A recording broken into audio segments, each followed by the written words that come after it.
కథాస్రవంతి శ్రీ కస్తూరి మురళీకృష్ణ, శ్రీ కోడిహళ్లి మురళీమోహన్ గార్ల సంపాదకత్వంలో వెలువడిన దేశభక్తి కథలు కథా సంపుటం నుండి జననీ జన్మభూమి కథ. కలం కీర్తిశేషులు పవని నిర్మల ప్రభావతి, గళం పప్పు భోగారావు. పవని నిర్మల ప్రభావతి అగ్రశ్రేణి కథా నవలా రచయిత్రి. ఈమె 1933 సంవత్సరం మార్చి నెల 12వ తేదీన ఒంగోలులో విప్పకుంట వెంకట నరసింహారావు సరస్వతమ్మ దంపతులకు జన్మించారు. ఈమె ఎస్ఎస్ఎల్సి వరకు చదువుకున్నారు. ఈమె భర్త పేరు పవని శ్రీధరరావు. వీరు కథా సంపుటాలు అనాథ, ఎదలో ముల్లు, భగవాన్ నేనేమి కోరను, స్త్రీ, హనీమూన్, 17 నవలలు, శలభాలు, ఉదయకిరణాలు, ఓ జరుగుచున్న కథ, 4 ఇళ్ల లోగిలి మొదలైనవి. ఆధ్యాత్మిక రచనలు భవానీ సౌందర్యలహరి, శివదూతి సప్తశతి, శ్రీ లలితా సహస్రనామ స్తోత్ర సర్వస్వం, శ్రీ షిరిడీ సాయినాథ్ భాగవతం. వీరు రాసిన కథలు వివిధ పత్రికలలో ప్రచురించబడ్డాయి. అద్దంలో ప్రతిబింబాలు, అనాథ, అనామిక, అభిమాన సినీతార, అమ్మ, అలవాటైన స్వర్గం, ఆద్యంతాల మధ్య, ఆఫ్టర్ 35, ఆశాకిరణం, ఆస్తి నాస్తి.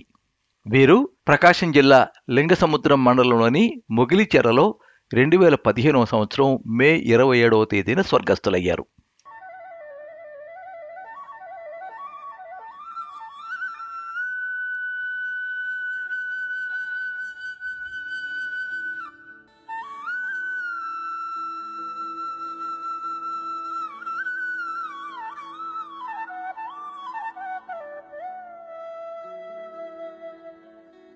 ఏమిట్రా అని అంటున్నది సుధీర్?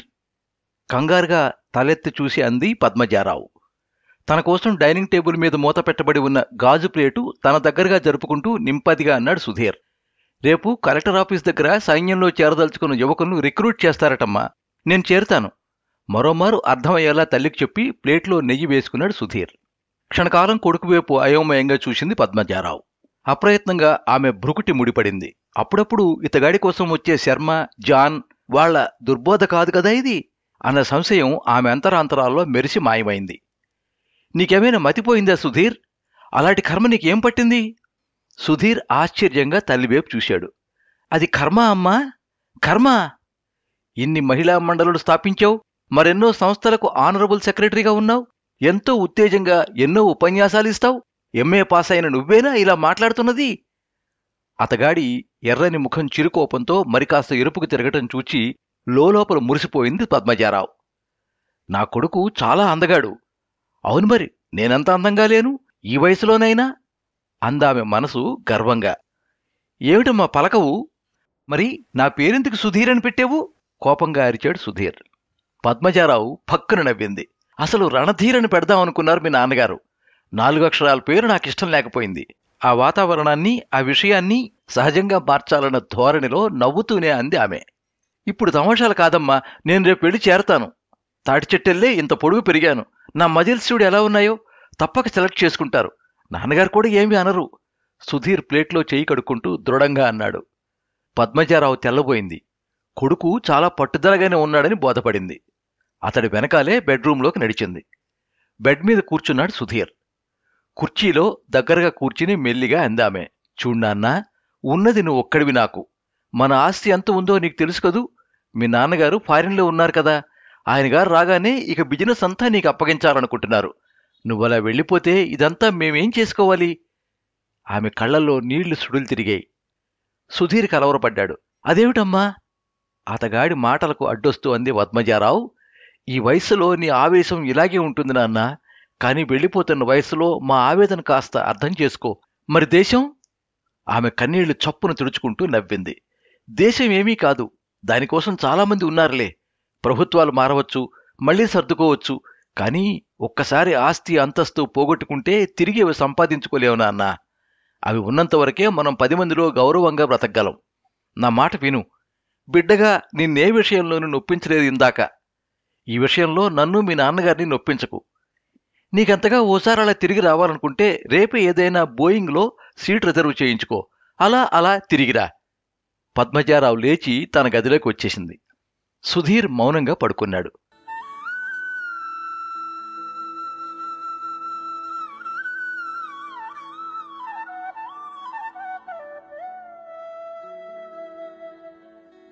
నీకిదేం పాడుబుద్ధిరా రఘు?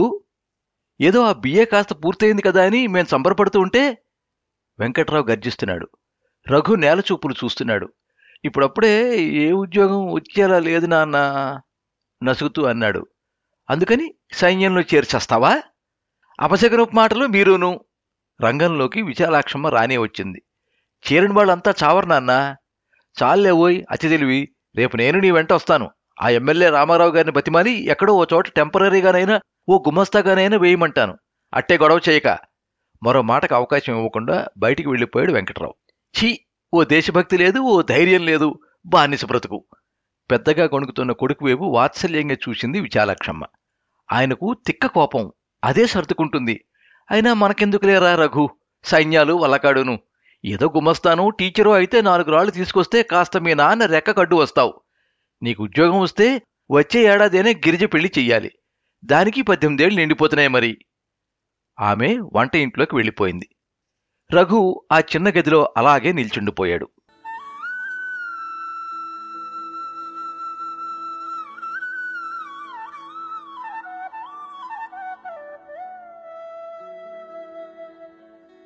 నేను రేపు సైన్యంలో చేరిపోతానమ్మా. తిండి బట్ట ఇచ్చి మంచి మంచి జీతాలిస్తారట వీరాయి ఉత్సాహంగా చెప్పాడు. చంద్రమ్మ కళ్ళలో ఎంతో వెలుగు. నిజం? నిజమేనట్రా అంది. నిజంగానే. ఇప్పుడే ఆఫీసర్ దగ్గరికి పోయి మాట్లాడొచ్చాను కూడా. వివరాలన్నీ చెప్పాడు. రేపు చాలా మందిని తీసుకుంటారట. వచ్చే నెల నుంచి టంచన్గా జీతం వస్తుంది. ఇక్కడికి పంపేస్తాను. నువ్వు చీర కొనుక్కో. గురబడికి, నారిగాడికి, సాయికి, లక్ష్మికి ఇంక ఒంటి నిండా బట్టలు, కడుపు నిండా తిండి పెట్టు. అక్కడ నాకు తిండి బట్ట గడిచిపోతుంది. ఆఖరకు దోమతెరలు, స్వెట్టర్లు, చలికి తొడుక్కునే కోట్లన్నమాట ఇస్తారట కూడాను. సంతోషంగా వీరాయి చెబుతూ ఉంటే చంద్రమ్మ మనసు ఆనందంతో తేలికైపోయింది క్షణకాలం. తన చుట్టూరా చిమ్మ చీకటి. రోజు మార్చి రోజు పస్తులు. రోసయ్య ఒక్కడి రెక్కల కష్టం. తను కూలీనాలికి వెళ్తోంది. అయినా కడుపులు నిండడం లేదు. నారిగాడికి 14 ఏళ్లు వస్తున్నాయో ఏమో, వాణ్ణి కూలికి పంపిస్తున్నారు.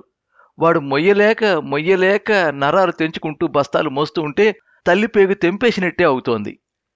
ఒక్కరోజు కూలికి ఒక్కరు వెళ్లకుంటే రెండో రోజు పస్తే మరి. మానేడి గింజలు 2 రూపాయలు. పూటకు మానేడు చాలకపాయే. అంతలోనే గుండెలు పిండి వేసే ఆలోచన ఆమె ఎదల్లో ముల్లులా కదలాడింది. సైన్యంలో చేరితే యుద్ధం వస్తే తన బిడ్డ? ఆ మాటే మెల్లిగా అంది. వీరాయి పక్కన నవ్వాడు. యుద్ధంలో గాక ఇక్కడ మాత్రం చావకూడదా ఏమిటే అమ్మా? పస్తులుండి చచ్చే కంటే బతికిన 4 రోజులు నేను హాయిగా తిండి తింటాను. నీకు, అయ్యకు, తమ్ముళ్లకు, చెల్లెలికి ఇంత తిండి పెడతాను. అలాంటి మంచి చావు చస్తే మాత్రమే. నిర్లక్ష్యంగా గుడిసె బయటికి వెళ్ళిపోయాడు. కొడుకన్న మాటలు రోసయ్యతో చెప్పింది చంద్రమ్మ. రోసయ్య మీసం మిలేస్తూ గర్వంగా నవ్వాడు. ఆడు నా కొడుకే చంద్రి. గుండె ధైర్యం అది నాది. రాతిలాగా ఉన్న తన ఛాతీ మీద గర్వంగా చేత్తో చరుచుకున్నాడు రోసయ్య. అచ్చలడచ్చలు చేసే మాట అన్నాడు నా బిడ్డ. మరి వాడు 7వ తరగతి దాకా చదువుకున్నాడాయే. తెలివితేట ఎట్టగొచ్చిందో చూడు. చంద్రమ్మకు ఆనందము, దుఃఖము రెండూ కలిగాయి. అణుచుకుంది. తెల్లారి లేచేసరికి ఆమెకు ఏ బాధ మిగల్లేదు. కారణం, తన చుట్టుపక్కల గుడిసెల్లో చాలామంది కుర్రవాళ్లు వీరాయితో పాటు సైన్యంలో చేరడానికి సిద్ధమై వెళ్తున్నారు. అందరికందరూ వీరాయిలానే మాట్లాడుతున్నారు.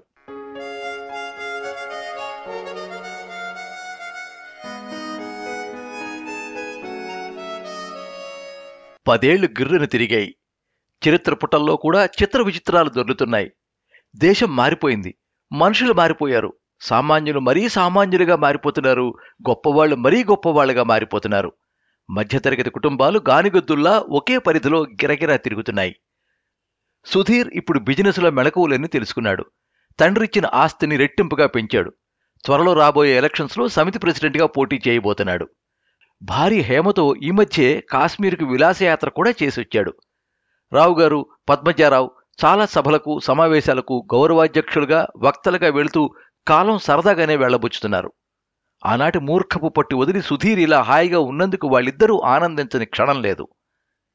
అప్పుడప్పుడు తనెలా సుధీర్ మనసు మార్చగలిగింది గర్వంగా కోడలతో చెబుతూ ఉంటుంది పద్మజారావు. We are educated, our duty is to divert them to a good path అంటుంది నవ్వుతూ.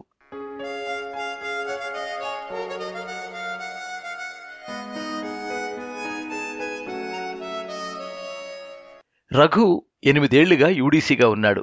భార్య మీనాక్షి స్కూల్ ఫైనల్ పాస్ అయి టైపు పరీక్షలు పాస్ అయింది. 2 పిల్లలు. త్వరలో మీనాక్షిని కూడా ఎక్కడైనా టైపిస్ట్గా చేర్చితే తప్ప గిరిజి పెళ్లికైన అప్పు తీరేలా తోచడం లేదు అతగాడికి. సంసారము గడిచేలా కనిపించడం లేదు. 2 తమ్ముళ్ళు వరుసగా చదువుకి ఎక్కొచ్చారు. మరో చెల్లాయి ఓణీలు వేస్తోంది ఈ మధ్యే. సుధీర్ గారినో, పద్మజారావు గారినో, రావు గారినో బ్రతిమాలో, మనసు కరిగేలా విన్నవించుకునో, కావలిస్తే మరెవరికన్నా ఓ 10 పరకో తడి తగిలించో ఎలాగో ఓలా తనకు ప్రమోషను, మీనాక్షికి ఉద్యోగం వచ్చేలా చూసుకోవాలన్నదే అతగాడికి రాత్రింపగళ్ళు ఆలోచన అయిపోయింది. వీరాయి చాలా మారిపోయాడు. వీరారావుగా మారాడు. హిందీ, ఉర్దూ, ఇంగ్లీష్, బెంగాలీ, కన్నడం, తమిళం ఒకటేమిటి 7-8 భాషల్లో అనర్గళంగా మాట్లాడగలుగుతున్నాడు. మంచి మంచి ప్యాంట్లు, ఉలెన్ స్వెట్టర్లు, మంచి తిండి, ట్రాన్సిస్టరు, వాచి దర్జాగా ఉంది అతగాడికి. సెలవులకు ఇంటికి వచ్చేటప్పుడు చెల్లాయిలకు, తమ్ముళ్లకు, తల్లిదండ్రులకు చాలా మిఠాయిలు, బట్టలు పట్టుకొస్తాడు. ట్రాన్సిస్టర్ తెస్తాడు, ఉలెన్ స్వెట్టర్లు తెస్తాడు, కప్పుకునే రగ్గులు, బిస్కెట్ ప్యాకెట్లు ఒకటేమిటి అతగాడొచ్చిన 10 రోజులు అదో పండగలా గడిచిపోతుంది ఇంటిల్లపాదికి. గుడిసి పీకించి ఈ మధ్య చిన్న పెంకుటిల్లు 2 గదులతో వేయించాడు తను పంపిన డబ్బుతో. నేను నీలానే సైన్యంలో చేరతారా అన్నా అని నారిగాడంటే, అలాగేనే నారాయణ, మంచిదే, చేరుదుగాని అంటాడు నవ్వుతూ. ఆ సమయంలో అతగాడి అంతరాంతరాల్లో మాత్రం నువ్వు 100 ఏళ్ళు నిండుగా బ్రతకాలరా నారాయణ అన్న నిట్టూరు ప్రేగి చప్పున చల్లారిపోతుంది. రోసయ్య, చంద్రమ్మ కొడుకును చూసుకుని తలుచుకుని గర్వపడని క్షణం లేదు. నా తండ్రి ఎక్కి వచ్చాడు, మాకింక దిగుల్లేదు అనుకుంటారు ఇద్దరికిద్దరు. అందరూ నిద్రపోయాక అర్ధరాత్రిలో అలా ఆకాశం కేసి చూస్తూ ఉంటాడు వీరాయి ఒక్కోసారి. ఆ సమయంలో అతగాడి మనసులో చిత్ర విచిత్రాలైన భావపరంపరలు మొదలవుతాయి. నా వాళ్లంతా హాయిగా ఉన్నారు. కడుపు నిండా తిండి, ఒంటి నిండా బట్ట, కంటి నిండా నిద్ర ఇవ్వగలిగాను. చాలు, నా తల్లి, తండ్రి, తోబుట్టువులకు నా రుణం తీర్చుకుంటున్నాను. ఇదెంత హాయిగా ఉంది. ఈ సంతోషం, ఈ సంతృప్తి ముందు మరణం అన్నది ఎంత? చస్తే మాత్రమే. ఆ సంతృప్తితో గుండెల మీద చెయ్యి వేసుకుని హాయిగా నిద్రపోతాడు మరుక్షణంలో.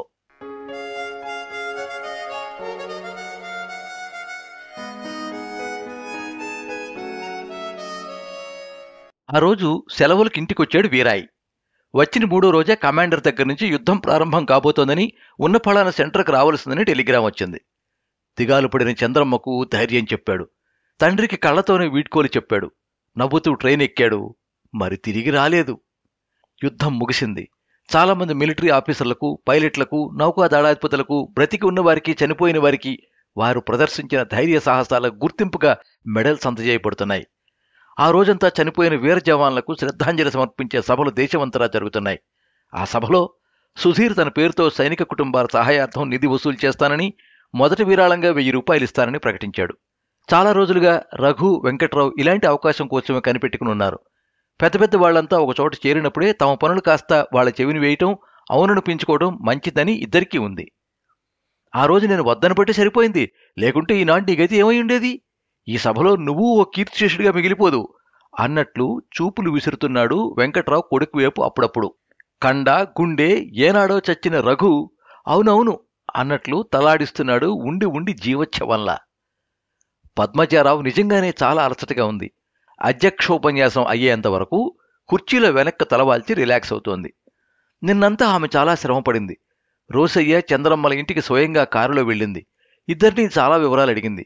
వీరాయి పుట్టిన తేదీ కాదు కదా, సంవత్సరం కూడా వాళ్ళకి తెలియదన్నారు. ఉజ్జాయింపుగా తనే లెక్క కట్టుకుంది.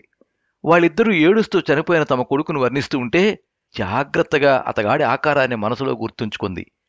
వీరాయి 2nd ఫారం వరకు చదువుకున్నాడన్నది గుర్తుంచుకుంది. చంద్రమ్మ పేరు, సైన్యంలో చేరటానికి వెళ్లే ముందు ఆ తల్లి కొడుకుల సంభాషణ అంతా జాగ్రత్తగా ఏకసంతాగ్రాహిలా మనసులోనే నోట్ చేసుకుంది. ఇంటికొచ్చాక చరిత్ర పుటల్లో మరుగున పడి ఉన్న వీరమాతల పేర్లు, మరికొన్ని పిట్టకథలు అన్నీ క్రోడీకరించుకుంది. రాత్రంతా కూర్చుని చాలా ఎమోషనల్ అయిన స్పీచ్ తయారు చేసుకుంది. పాయింట్లు నోట్ చేసుకుంది. తెల్లారుజామున ఓసారి మనసులోనే రిహార్సల్స్ వేసుకుంటుంటే మెలకు వచ్చిన రావుగారు ఆశ్చర్యంగా భార్య కేసి చూశారు. ఇంకా నిద్రపోలేదు పద్మా అన్నారు కంగారుగా. స్పీచ్ ప్రిపేర్ చేసుకున్నాను అంది ఆవలిస్తూ ఒళ్ళు విరుచుకుంటూ. అబ్బా, ఏదో 4 ముక్కలు చేతి పోయేదానికి ఇంతగా హైరాణ పడాలా అన్నారాయన నిద్రమత్తులోనే. 4 ముక్కలు ఎవరైనా చెబుతారు. నా స్పీచ్ ఎమోషనల్గా మాబ్ని అట్రాక్ట్ చేసేదిగాను, ఇంప్రెస్ చేసేదిగాను ఉండాలి. ఇలాంటి అవకాశం ఎప్పుడో గానీ రాదు. ప్రెస్ రిపోర్టర్స్ కూడా చాలామంది వస్తారని విన్నాను. అలసట పారద్రోలడానికి ఓ కప్పు ఓవల్టీన్ తాగి తెరదలవారిపోతుండగా పడుకుంది. అంచేతే అప్పుడు నిద్ర పుంజుకొస్తోంది. ఈ 2 గంటలు కాస్త ఓపిక పడితే ఇంటికి వెళ్లి హాయిగా నిద్రపోవాలి అనుకుంటోంది ఆమె కళ్ళు మూసుకుని. శ్రీమతి పద్మజారావు మాట్లాడతారు. అధ్యక్షుని గొంతుగా ఖంగుమంది మైకులో. పద్మజారావు మెల్లిగా లేచి మైక్ ముందుకొచ్చింది. ఆమెలో ఉన్న సహజమైన అలసట ఆ సన్నివేశంలో ఆమె ముఖంలో శోకరసాన్ని కూడా ప్రతిబింబించేలా చేసింది. మన వీరారావు సైన్యంలో చేరిన మరునాడు నా దగ్గరికి వచ్చి, అమ్మగారు ఇలా చేరాను అని చెప్పినప్పుడు నేను భుజం తట్టాను. ఆ బిడ్డ, ఈ గడ్డ మీద పుట్టిన ఆ బిడ్డ ఇంతటి వాడవుతాడని, దేశాన్ని రక్షించే పవిత్ర కార్యక్రమంలో తను అమరుడవుతాడని ఆనాడు నేను కలలో కూడా అనుకోలేదు. తల్లిగాని నాకే ఈనాడు గుండె పగిలిపోతోంది. మరి చంద్రమ్మ ఎలా భరిస్తోందో ఈ రంపపు కోత. అయితే ఆమె వీరమాత జిజియాబాయి లాంటి మహాతల్లి. ఆ తల్లి కన్నా ఈ బిడ్డ మన జిల్లాకే కాదు, రాష్ట్రానికే ఒక మణిపూస. సుధీర్ చేరతానన్నాడు. చేరమన్నాను. తీరా ఆ రాత్రే వాళ్ళ నాన్నగారికి సుస్థిగా ఉన్నట్టు తెలిసి ఫారిన్ వెళ్లాల్సి వచ్చింది. వచ్చేక ప్రజాసేవ చేసి తీరాలంటూ పెద్దలు పట్టుపట్టారు. అంచేత మా సుధీర్కు రణధీర్ అయ్యే అవకాశం లేకపోయింది. నాకు వీరమాత అనిపించుకునే అర్హత లేకపోయింది. ఆ గౌరవం, ఆ అర్హత శ్రీమతి చంద్రమ్మకు దక్కాయి. జననీ జన్మభూమిశ్చ స్వర్గాదపి గరీయసి అన్నారు పెద్దలు. జన్మభూమి రుణం తీర్చుకున్న వీరారావు అజరుడు, అమరుడు. ఇలా గంగా ప్రవాహంలో గంటసేపు సాగిందామె ఉపన్యాసం. మధ్య మధ్యలో వీరారావుతో తన సాన్నిహిత్యం, సంభాషణలు, నిన్న రాత్రి అందంగా ఊహలతో తయారు చేసుకున్నవన్నీ సమయోచితంగా ఉదాహరించింది. జనం చాలా ఇంప్రెస్ అయ్యారు ఆమె ఉపన్యాసంతో. ఆ తర్వాత చాలామంది పెద్దలు వీరారావును పొగిడారు. చివరగా చంద్రమ్మను వేదిక మీదకి పిలిచి 1000 రూపాయల చెక్కు అందించారు. ఆ రాత్రి అర్ధరాత్రి, గాఢాంధకారం. సుధీర్ హేమ కౌగిలలో వెచ్చగా నిద్రపోతున్నాడు. రఘు, మీనాక్షి, వెంకట్రావు, విశాలాక్షమ్మ ఎవరికి వారుగా త్వరలో రఘుకు రాబోయే ప్రమోషన్ గురించి, మీనాక్షికి రాబోయే ఉద్యోగం గురించి కలలు కంటూ గురకలు కొడుతున్నారు. ఆ చిమ్మ చీకటిలో ఆ చిన్న పెంకుటింట్లో రోసయ్య నులక మంచం మీద కాళ్లు కిందకు వేసి కూర్చుని ఉన్నాడు. అతగాడి కాళ్ల మీద తలపెట్టి చంద్రమ్మ ఏడుస్తోంది. ఆమె వెచ్చటి కన్నీళ్లు అతగాడి మోకాళ్ల మీద బరువుగా పడుతున్నాయి. అతగాడి రాతిలాంటి ఛాతీ కరిగి నీరవుతోంది. చంద్రీ, ఈ ఇల్లు ఆడే కట్టించాడు గదే. మన కడుపును పుట్టి మన గుడిసెలో పుట్టిన ఆ బిడ్డ ఎంత గొప్పోడైనాడో చూచావు. పెద్ద పెద్దోళ్ళంతా ఆడిని ఎట్లా మెచ్చుకున్నారో చూచావు. ఎంత పుణ్యం చేసుకున్నామో అంత పాపము చేసుకున్నాం. మనోడు మనకు దక్కలేదు అన్నాడు రోసయ్య. అతగాడి కంఠస్వరం పూడుకుపోయింది. చంద్రమ్మ వెక్కిళ్ళు పెడుతూ అంది, ఆ పెద్దోళ్ళ మాటలేమీ నాకు అర్థం కాలేదు కానీ నా బిడ్డ బతికిన 4 రోజులు మన రుణం తీర్చుకున్నాడు. చచ్చాక కూడా 1000 రూపాయలు, 1 సంవత్సరం తిండి మన కోసం ఇచ్చిపోయాడు. ఆమె గుండె ఎగసి పడుతోంది. ఆమె మాతృప్రేమ వరదలై పారుతోంది. దేశమేమిటో, దేశభక్తి ఏమిటో ఆమెకి ఈ క్షణంలోనూ తెలియవు. తెలిసిందల్లా ఆకలి, దాని కింద కప్పివేయబడి ఉన్న మాతృమమత. ఈ క్షణంలో ఆకలి పొర తొలగి మమత ఒక్కటే దహించి వేస్తోంది. మరికొద్ది రోజుల్లో నారాయణ కూడా ఆ కటిక చీకటిలో ఆమె తల విదిల్చుకుంటోంది పిచ్చిదానిలా.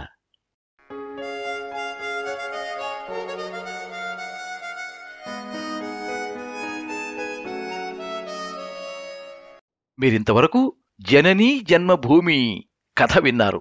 కలం కీర్తిశేషులు పవన నిర్మల ప్రభావతి, గళం పప్పు భోగారావు. ఈ కథ 1972 సంవత్సరం ఫిబ్రవరి నెల యువ మాసపత్రికలో ప్రచురించబడింది. ఈ కథ మీద మీ అమూల్యమైన అభిప్రాయాన్ని కింద కామెంట్ బాక్స్లో రాయండి. ఈ వీడియోని లైక్ చేయండి, మీ మిత్రులందరికీ షేర్ చేయండి. ఇలాంటి మరిన్ని మంచి కథలు వినిపించడానికి ఈ ఛానల్ని సబ్స్క్రైబ్ చేసుకోండి. పక్కనే ఉండే బెల్ ఐకాన్ని క్లిక్ చేస్తే ఇలా అప్లోడ్ చేసే వీడియోల వివరాలన్నీ కూడా మీకు ఎప్పటికప్పుడు నోటిఫికేషన్ ద్వారా తెలుస్తాయి. ఎప్పుడు మీ అభిమానాన్ని కోరుకునే పప్పు భోగారావు. సర్వే జనాః సుఖినో భవంతు. కథా స్రవంతి.